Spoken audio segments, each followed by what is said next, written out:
I bought a Nintendo Switch 2 and a PlayStation 5 a month ago, and at first it was definitely overkill, and I even thought about getting rid of one or the other, but as the weeks went on, the honeymoon phase left, I was having second thoughts and was having to rethink my entire console gaming strategy. So in this video, I'm gonna let you guys know if you should go all in on a Nintendo Switch 2 and get rid of all your consoles, or you should have a console to complement it, in this case, the PS5. Let's go ahead and get straight into the video.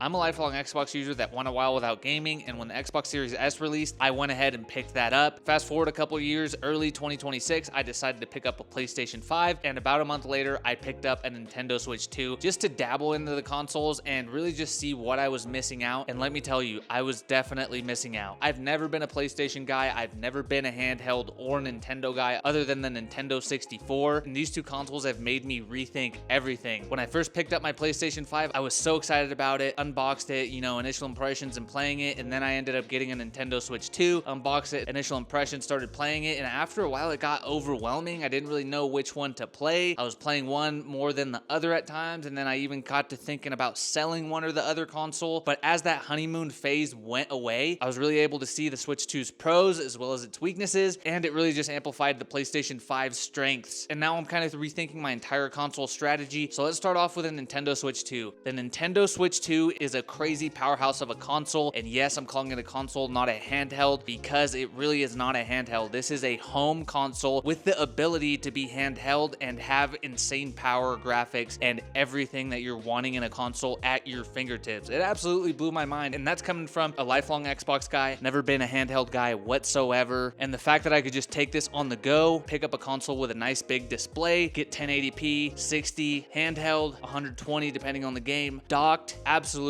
insane, man. If you're looking for the best of both worlds, home console and a handheld, the Nintendo Switch 2 is gonna be your go-to. Trust me on that. So let's talk the display. You're getting a big, beautiful display. The graphics it's gonna output are gonna be absolutely amazing. Even though it's 1080p, I really couldn't even tell the difference that I wasn't getting 1440 or 4K, which is what I'm used to. It honestly almost compares to my Xbox Series S graphics. I've absolutely been blown away by just the graphics in general of this thing. Next is the performance. This thing is lightning fast. It can get you 60 or 120 depending on how you're using it, and it's going to play those next-gen Nintendo Switch 2 optimized games flawlessly. No crashes or lags or anything like that, which is almost kind of the vibe that handhelds give off, is that cheap kind of laggy feel. That's far from the truth with the Nintendo Switch 2. And portability, being able to pick this thing up, game where you wouldn't normally game, gaming on the couch, countertop, kitchen, gym, travel, throwing it in your backpack, taking it in the car to a coffee shop. You're gonna find yourself gaming when you normally wouldn't and get that quick fix that you've been looking for without having to set up a full-blown game night and take up space in your household. That alone right there has been an absolute game changer. Nice big screen, amazing graphics, the performance on this bad boy, and then the portability of this thing, and also being able to dock it whenever you do want to play it on a big TV. It's really just the best of both worlds, and I feel like it's the best bang for your buck out of all the consoles right now. Yes, I said it. Now, let's talk about the PlayStation 5. Absolute powerhouse of a console, insane graphics, lightning fast load times, full immersive experience with the included controllers, super updated high-tech UI. This thing just feels next gen, and it also plays next gen. Absolutely insane console, and honestly, this is the home console to get in 2026 in my personal opinion, especially if you're into the single player, cinematic, story mode type of games. You're gonna get the best experience out of this console right here. Now, with that being said, you do have to pretty much have like a full-blown session, and what I mean by that is I'm pretty short on time these days. I work 9 to 5, I have a puppy, I'm a new dad, and I live an active lifestyle, and I have a bunch of hobbies that I like to keep up with, so time is of the essence for me, and setting up a full-blown game night, I really just almost have to schedule it out ahead of time. That's pretty much the downside with this thing, whereas the Nintendo Switch 2, you can kind of pick it up, game for 30 minutes, you got your gaming fix in, and sometimes that's all I have time for, but at least I got that session in. And I wasn't on my phone doom scrolling,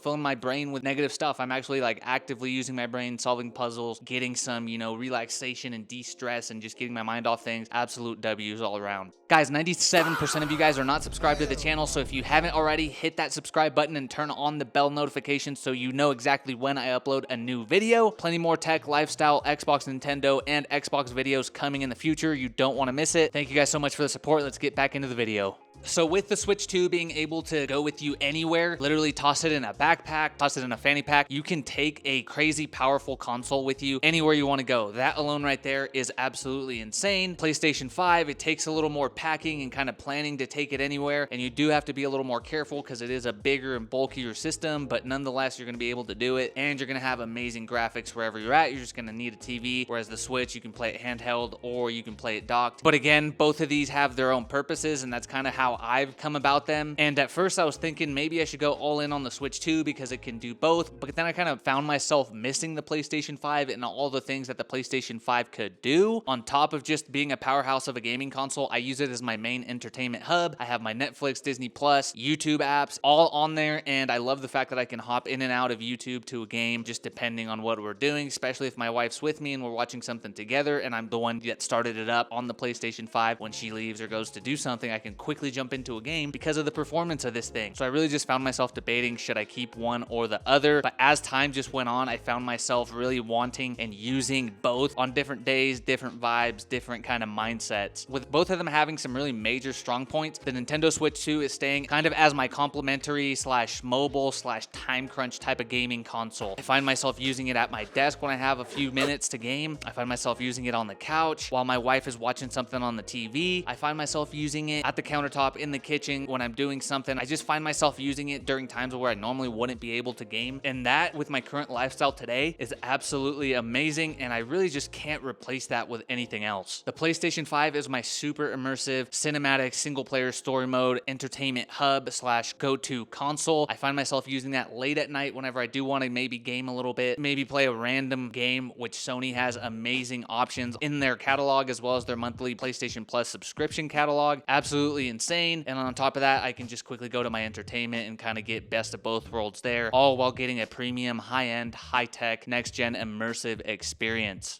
Now, going through all that, I've decided that these two complement each other so well for my current lifestyle, so they will both be sitting on my shelf for the foreseeable future. Now, let's talk about you guys. Who is the Nintendo Switch 2 for? If you travel for work, this is 100% for you, and you should go pick one up as soon as you finish watching and liking and subscribing to this video. If you're a student, if you find yourself on a time crunch, if you're a new dad, if you like to go work other places such as a coffee shop or maybe like a restaurant or a brewery, this console is 100% for you because of the portability, the slim, sleek profile, and the fact that you can get these gaming sessions when you normally wouldn't be able to, and really just be able to game whenever you want, wherever you want. Now, the PlayStation 5, who is that for? That's for the story mode, cinematic, graphic junkie that wants the best of the best and doesn't mind having to have long couch sessions. All around powerhouse that you really just can't go wrong with, especially if you can find it for a deal now before the price increases. Now, if they've already increased, then I would say it's still 100% worth it because that's just the new norm. So maybe look for lightly used open box at the big tech stores, or consider Facebook Marketplace to find a deal. Now, the multi-console people, you won't regret having both at your fingertips. There's going to be times where you're playing one more than the other, but I guarantee you, whenever those times do arise that you wanted to play the Switch or the PS5, but you don't have one or the other, you are going to be cooked and you're going to be regretting your decision. And honestly, I've actually found myself playing both consoles in the same day or night. So you can't go wrong with having two. They complement each other really well. Nintendo Switch 2 is that handheld portability powerhouse as well as just that cozy console, whereas the PlayStation 5 is just that cinematic, just serious gaming, getting sweaty while also enjoying high-tech, high graphics, and immersive feel. You can't go wrong with having both, so if your budget allows, I would definitely recommend picking up both and having them on deck. But if you can't and you only have to choose one, kind of analyze your lifestyle and go off of the things that we talked about today. But whatever way you do decide to go, the Nintendo Switch 2 route, PlayStation 5 route, or the multi-console route, you're not going to regret your decision. These are both absolutely amazing choices and amazing consoles. That's my honest console journey, and if you're liking this series, hit that like button, hit that subscribe button, guys. More videos to come on the Switch 2, PlayStation 5, and Xbox Series S. Let me know your thoughts below. Are you guys multi-console, Nintendo Switch 2, PlayStation 5, or Xbox Series S? Let me know what you guys want to see next, and I will catch you guys in the next one. TechLith out.